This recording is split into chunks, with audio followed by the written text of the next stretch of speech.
চলো আমরা ঘুরতে যাব, চলো। আমরা সন্ধ্যার দিকে বের হয়ে গেলাম মামাকে দেখার উদ্দেশ্যে। মামা একটু সিক ছিল বেশ কিছুদিন যাবত, তাই শুনে আমি আমার বোনের বাচ্চাদেরকে নিয়ে চলে গেলাম মামার বাসায়। তো যেতে যেতে বাসার সামনে দেখি খুব সুন্দর একটা মুরগির খোপ এবং গাছ, ছোট্ট একটি গাছ, যে গাছে প্রচুর পরিমাণে আম ধরেছে, তাও আবার আম্রপালি। মামিকে সারপ্রাইজ দিলাম ঢুকেই।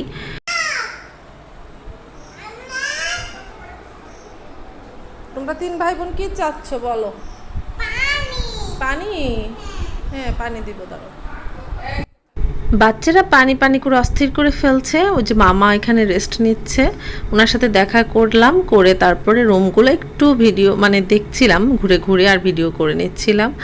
নতুন বিল্ডিং করেছে, মাত্রই উঠেছে, তাই অনেক কিছু এলোমেলো হয়ে আছে, এই জন্য অন্য রুমের ভিডিওগুলো ওভাবে নিতে পারি। অনেক গল্প হলো আর এর মধ্যে রাতও হয়ে গেছে, তাই আমাদেরকে ব্যাক করে যেতে হবে।